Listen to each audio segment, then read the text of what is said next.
Welcome everybody and welcome to Wings Ek Udan. My name is Yashodhara Singh and I'll be taking with the topic History of Jammu and Kashmir.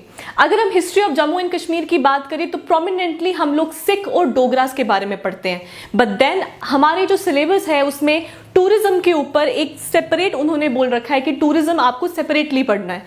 Therefore अगर हम tourism की बात करें तो Mughals का कश्मीर में बहुत बड़ा योगदान रह चुका है, इसीलिए मुगल्स बन जाते हैं एक इंपॉर्टेंट टॉपिक पढ़ने के लिए।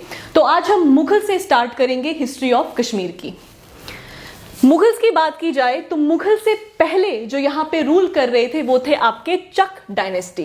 अब चक्स थे कौन? Chaks were actually people from Gilgit and Hunza area.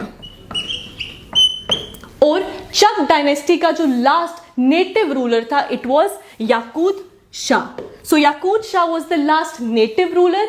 And अगर क्वेश्चन आए who was the last Muslim independent ruler तो वो कौन था? यूसुफ शाह। फिर याकूत शाह को हरा के मुगल आर्मी ने कश्मीर में एंट्री पाली और मुगल आर्मी की तरफ से रिप्रेजेंटेटिव कौन थे? It was Qasim Khan. तो कासिम खान ने मुगल आर्मी को लीड किया और फाइनली मुगल्स की एंट्री हो जाती है कश्मीर में।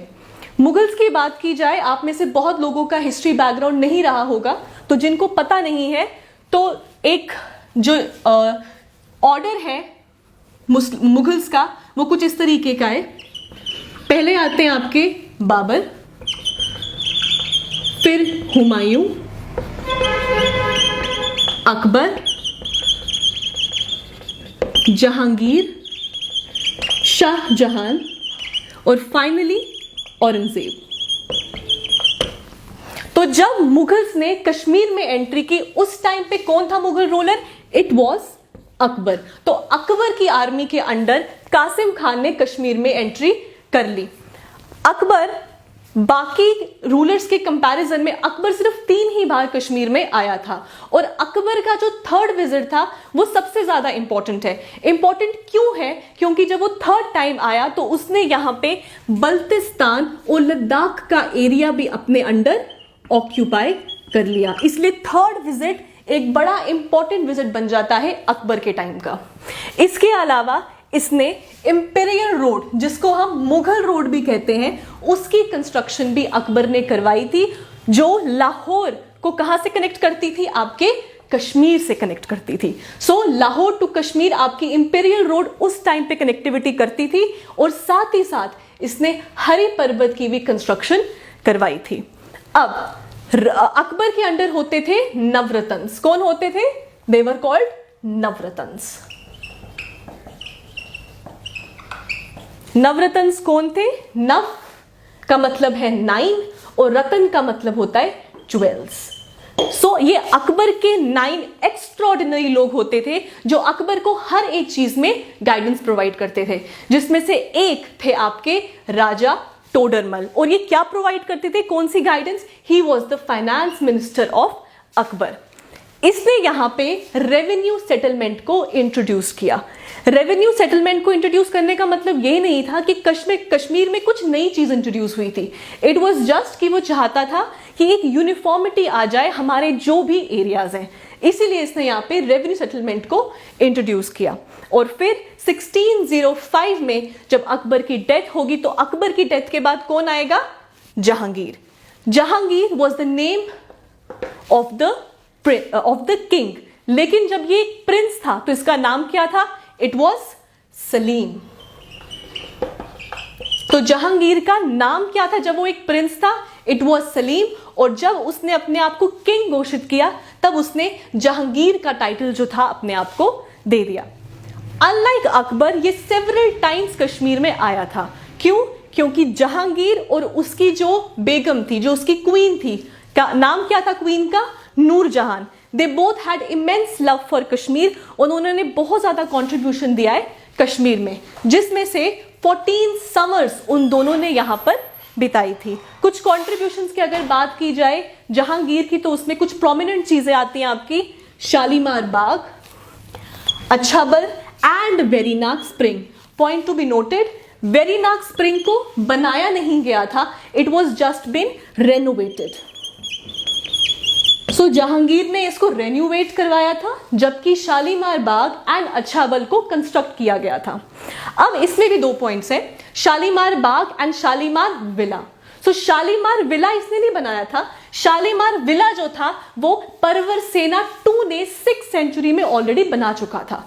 इसने बस यहाँ पे उसकी शान और शौकत बढ़ाने के लिए उसने यहाँ पे एक बाग बनाया, जिसका नाम उसने फरा बख्श डाला, मतलब कि Joy imparting. It was so beautiful, इसको ये इतना ब्यूटिफुल लगा कि उसने यहाँ पे एक बाग बना डाला। इसके अलावा निशात बाग, वेरी वेरी इंपॉर्टेंट, निशात बाग भी जहांगीर के टाइम पर बना गया था, बट नॉट बाय जहांगीर। सो जहांगीर के टाइम पर निशात बाग बना, जो बनाया किसने? आसिफ खान ने। अब ये आसिफ खान था कौन? Asif Khan was brother in law. Who was he? He was brother-in-law of who? Of Jahangir. मतलब जो इसकी बेगम थी नूरजहान, उसका भाई था। तो नूरजहान का भाई या brother in law of Jahangir was Asif Khan, जिसने निशात बाग को बनाया था। और फिर मुगल प्रिंसेस दैट इज जुबरा बेगम, जो कौन थी? डॉटर थी आलमगीर 2 की, उसको भी यहाँ पे बरी कर दिया गया था।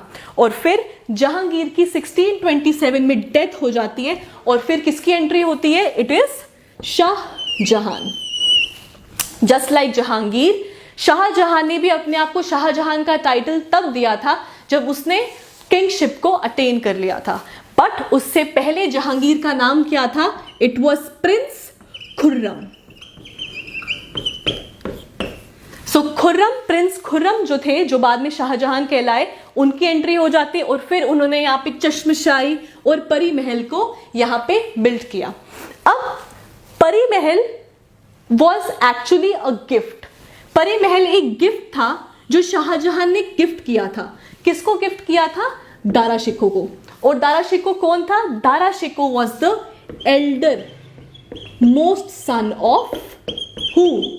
Shahjahan. So he was the elder most son of Shahjahan.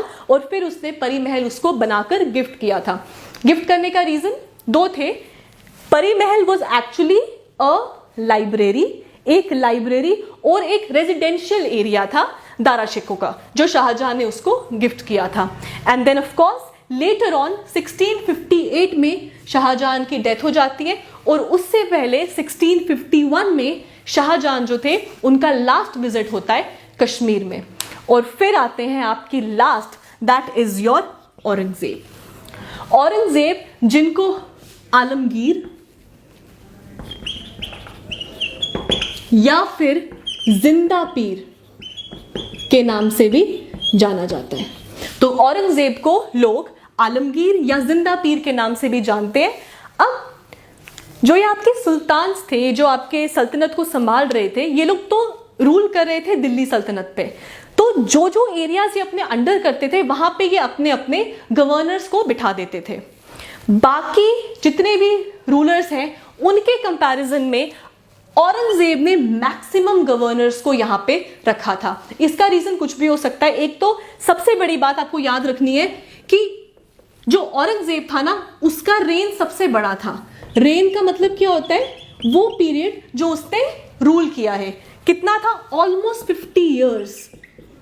इसीलिए उसने 14 गवर्नर्स मैक्सिमम इसी के टाइम पर ही कश्मीर में अपॉइंट हुए थे, जिसमें से औरंगजेब ने सफा कदल, औरंगजेब के पीरियड में सफा कदल बना था, जो किसने बनाया था? It was made by Saif Khan. So Saif Khan ने सफा कदल बनाया, और किसके पीरियड में बनाया था?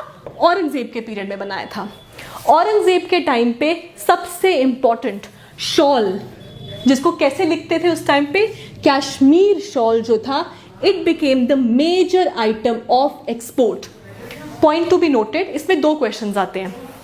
किसके पीरियड ऑफ टाइम पे शॉल एक्सपोर्ट आइटम बना? औरंगजेब। लेकिन who is the founder of Kashmiri shawl? कौन था? It was not Aurangzeb, it was Zain ul Abidin.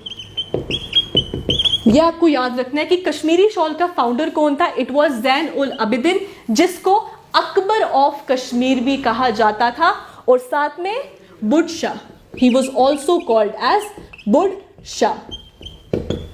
So Zain ul Abidin was called as Bud Shah.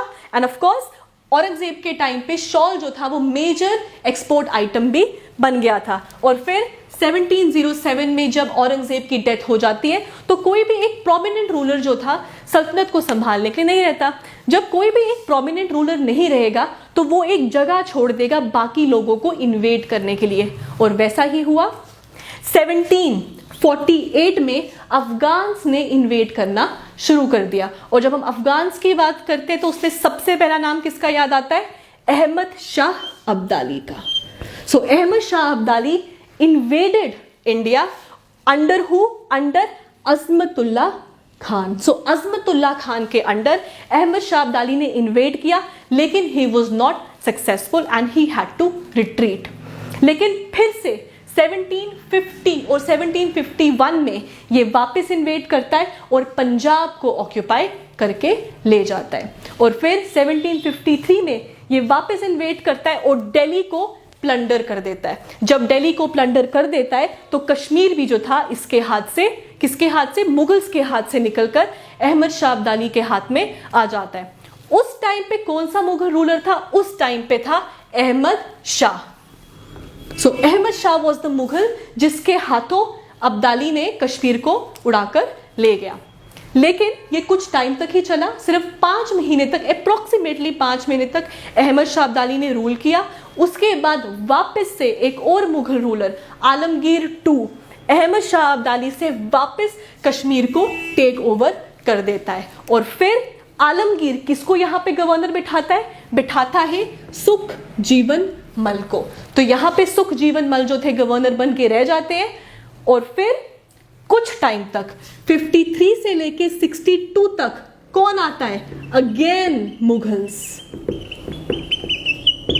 तो अफगान्स के बीच में कुछ टाइम के लिए कौन आ जाते हैं? वापस से मुगल्स आ जाते हैं. और फिर 62 में अब्दाली वापस आता है और कश्मीर को कॉन्कर करके ले जाता है. और यहां पे किसको बिठा देता है? नूर उद्दीन को. सो नूर उद्दीन किसका बंदा था? अहमद शाह अब्दाली का था. तो अहमद शाह अब्दाली जब कॉन्कर करता है कश्मीर को तो वो नूर उद्दीन को बिठा देता है यहाँ पे गवर्नर. और अब यहाँ पे कौन आ गया फाइनली? अफगान्स इन कश्मीर. और फिर काफी लंबे टाइम तक, ऑलमोस्ट 57 ईयर्स तक जो अफगान्स थे वो कश्मीर में रहते हैं. 1762 से लेकर 1819 तक अफगान रूल रहता है. और फिर अफगान के हाथ से कश्मीर चले जाता है सिख के पास. कितने टाइम के लिए? 1819 से लेकर 1846 तक. और फाइनली यहाँ पे 1846 से लेकर 1946 तक रहते हैं डोगरास. और ये इस तरीके से आपका जो हिस्ट्री है जम्मू कश्मीर की रहती है. तो आज हमने कवर किया है Mughals in Jammu and Kashmir. Thank you so much.